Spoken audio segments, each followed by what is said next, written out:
AI 기술 전환 등 디지털 시대의 깊숙한 변화 속에서 시민은 과연 어떤 책임감을 가지고 행동을 해야 할까요?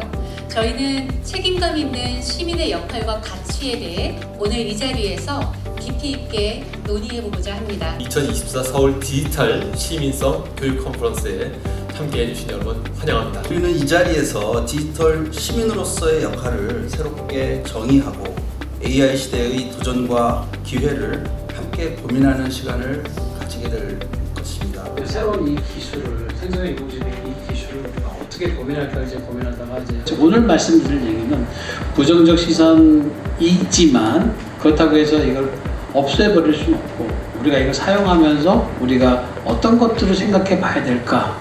이제 굉장히 다양한 문제들이 일어날 수 있고 그런 것들에 대해서 대비해야 된다. 그래서 책임성, 책임 있는 인공지능을 이제 만들고 사용하고 운영해야 된다. AI가 합리적 영역을 어느 정도 대신해주고 인간의 본성인 직관의 영역에 우리의 머리를 쓰기 시작한다면 그동안 정지되었던 우리 인간의 진화가 다시 새로운 가속화 국면으로 접어들지도 모르겠다. 도구가 인간의 신체를 물리적으로 확장시켜주듯 AI는 우리의 정신을 확장시켜줄 것으로 기대가 됩니다.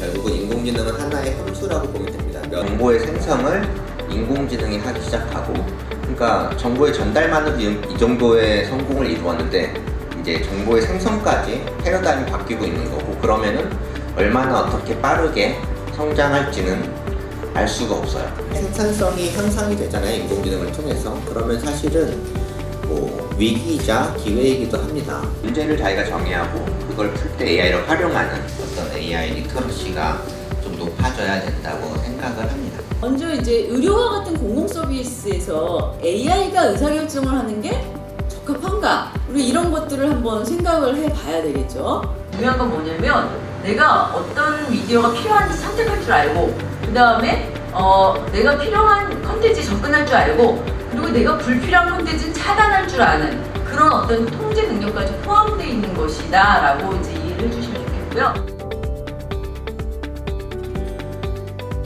공진화 시대라는 단어가 대단히 사용한 적이 있습니다. 사실 친구 관계가 줄어드는 경향성들이 미국에서 다양한 데이터로 조사되고 있거든요. 챗GPT에게 의존할까봐 걱정하고 있다는 것은 우리가 지금 세상을 참 영혼 없이 살아가고 있다는 것에 대한 방증이 아닌가. 더 좋아지지 않을까. 그래서 뭐 쉽게 보면은 문명이라는 게 어떤 발명의 연속이라고 본다고 하면, 그럼 발명을 할 때 인공지능이 도움을 줄 수 있는가라고 봤을 때 저는 충분히 줄 수 있지 않을까 생각합니다. 우리가 좀 더 경계하고 좀 더 생각하고 학생들에게 어느 정도까지 AI를 허용해야 될 것인가에 대해서도 좀 더 진지하게, 그러니까 몇 살부터 어떻게, 이런 부분에 대해서 저는 좀 더 진지하게 고민해야 된다라고 생각하고 있습니다. AI 시대 교육에서는 AI가 할 수 있는 걸 가르치는 게 아니라 AI가 할 수 없는 걸 가르치는 교육이 더 중요한 거다.